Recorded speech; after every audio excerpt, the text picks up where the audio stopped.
Sharp-tongued, left-leaning Massachusetts Congressman Barney Frank made quite an impression in his 32 years in the House, not least of which for being openly gay. He's retiring next month, but before leaving, he sat down with congressional reporter Ed O'Keefe for another in our series of exit interviews. Of course, you were the first openly gay lawmaker and the first to get married. The second openly gay lawmaker, the first to acknowledge it voluntarily. You actually wanted to come out publicly during your 1980 campaign and were advised not to. There was no way I could have been out and won. As it was, I almost lost on the suspicion, right, among other things.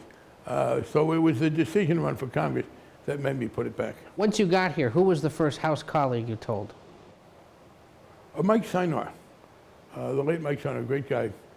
We were sitting around, I don't know, and he asked me, somebody, you got a girlfriend? I said, no. You gay? Well, yeah.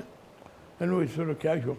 And then I told Tom Carper, now Senator Carper, in 1982, around New Year's, we went on a trip to Israel and Egypt. We spent New Year's Eve in Egypt.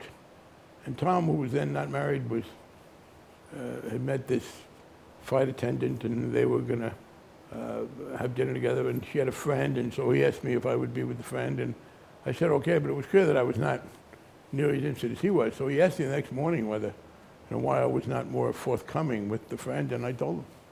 And I read also that your old mentor, Tip O'Neill, had an interesting response when you told him. It was the summer of '86. A former member named Bob Bauman, who was one of those who had been implicated in a set of events which made clear that he was gay. He first denied it, and he's now since acknowledged it. Bauman wrote a book in which he mentioned that I was gay, which was really kind of a violation of the general protocols. He'd been out of Congress for a few years by then. And he didn't say it explicitly, but it was pretty clear. And I thought this might break, so I did go to Tip O'Neill and tell him that. And his response at first was, "Hey, don't worry about it, pal. They spread those rumors about a lot of people." And I said, "Well, in this case, it's true." So he did say, "Oh, I'm really sad. I thought you might be the first Jewish speaker." And he then went back and told his press secretary, Chris Matthews, that we better get ready to deal with the press because they tell me that Barney Frank might be coming out of the room. And he said, "What are you talking about?" And then he explained it to him. Instead of coming out of the closet. Have you ever had to counsel any colleagues about the process of coming out publicly?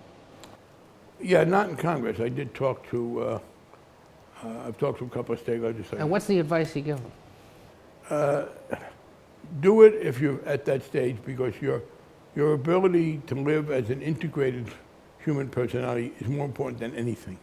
That the sacrifice you make from being in the closet and the denial of your personal life, it's a mistake. My advice is, do it if you feel that strongly, forgetting about the political consequences. Once you do, then your job is, once you're out, if there are people who are deeply prejudiced against you because of who you are, forget them. You can't waste your time on them. The one thing you can affect, and I've told this to gay candidates as well, make it clear to people that this is not all you're caring about. So it's to not allow yourselves to be pigeonholed as a one-issue candidate. Congressman Barney Frank, we thank you for taking the time, and we thank you for your service. Congratulations. Enjoy retirement. Thank you.